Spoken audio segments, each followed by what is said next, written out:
जो साहिब बसीरत नहीं था वो परेशान हो गया। अबू हमजा समाली पहले तो बेहोश हुए, जब होश में आए पहला सवाल ये किया कि बताओ इमाम वसीयत क्या करके गए, कौन है जानशीन। इन्होंने कहा कि अबू हमजा हम भी परेशान हैं कि जानशीन कौन है।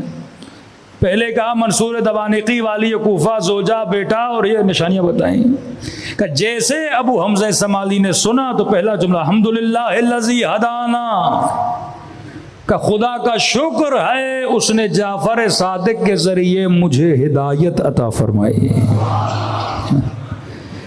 वो परेशान हो गए कि हम कंफ्यूज हैं कि इमाम कौन, और आप कह रहे हैं अल्लाह का शुक्र है कि अल्लाह ने क्या अता की है, हिदायत अता की है। कि कंफ्यूज वो हो जो साहिब बसीरत नहीं, वो इमाम जो अपने लेक्चर्स में अपनी बातों में ये क्लू देकर गए कि शराइत इमामत क्या होती हैं। का ये 5 नहीं, ये उन 5 नामों में शराइत भी बताई हैं और जिक्र इमाम भी कर गए हैं।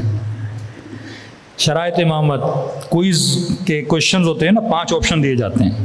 पहली शर्त इमामत के इमाम कौन होगा, आदिल होगा, मतलब जालिम नहीं होगा। दूसरी शर्त इमामत के इमाम आलिम होगा। तीसरी शर्त इमामत के इमाम जो इमाम बनेगा जिस्मानी तौर पर उसमें कोई नक्श नहीं होना चाहिए। ऐसा कोई काना है इमाम नहीं हो सकता, माजूर है इमाम नहीं हो सकता, बरस की बीमारी है, कोई ऐसी बीमारी है जो लोगों की नजरों में आती है, कोई ऐब ज़ाहिरी उसके बदन में हो तो वो न इमाम हो सकता है न नबी हो सकता है। और कहा कि जितने इमामों का जिक्र किया है मासूमीन ने, मसलन कहा कि 12 जानशीन होंगे, एक भी जानशीन में औरत का जिक्र नहीं है, मतलब इमाम औरत नहीं हो सकती। अब तू नाम बता, मंसूर दवानिकी जालिम है, इमाम नहीं। हाकिम वाली मदीना जालिम है, इमाम नहीं। जो जोजा बताई वो औरत है, इमाम नहीं हो सकती।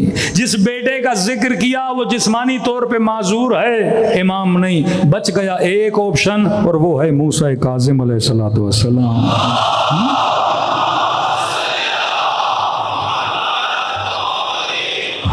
वो अज्जल को रजाऊं, यानी पहले क्लू बता देते हैं। आज मोमिन परेशान, मौलाना किसको माने किसको न माने। किसी जवान ने कहा कि मौलाना अमीरुल मोमिनीन के ज़माने में लोग थे, अली को देख के हक समझ आ गया, हसन को देख के हक समझ आ गया, आसान था। इमाम हुसैन को देखा करबला में चले गए, मौला की मदद की, आसान था। इमाम ज़ैनुल आबिदीन के इमाम तो था कि हम क्या करें अगर इमाम पर्दे गैब में है, हम कैसे बचें।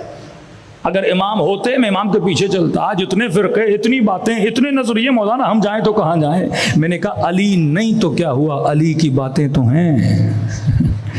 मौला हसन नहीं तो क्या हुआ, वो बातें, वो क्लू, वो बसीरत की बसीरत बनने की निशानियां जो मासूम ने बताई हैं वो तो तुम्हारे अंदर मौजूद है। अब ये और बात है मैं पढ़ता नहीं, मुझे हर चीज क्लियर एंड कट चाहिए, ऐसा तो नहीं हो सकता। अबू हमजा समाली ने स्टडी किया, तफसीर कुरान का दर्स दे रहे थे, शराइत इमामत का पता था। या सादा शिया होता मंसूर दवानिकी के पीछे चला जाता, और सादा होता हाकिम के पीछे जाता, और सादा होता इमाम के माजूर बेटे के पीछे चला जाता। लेकिन जो साहिब बाबसीरत था वही हकीकी इमाम के दरवाजे पर पहुंच जाता। यही मामला इमाम रजा के बाद हुआ। इमाम जवाद की उम्र 7 साल। ये पहली मर्तबा शिया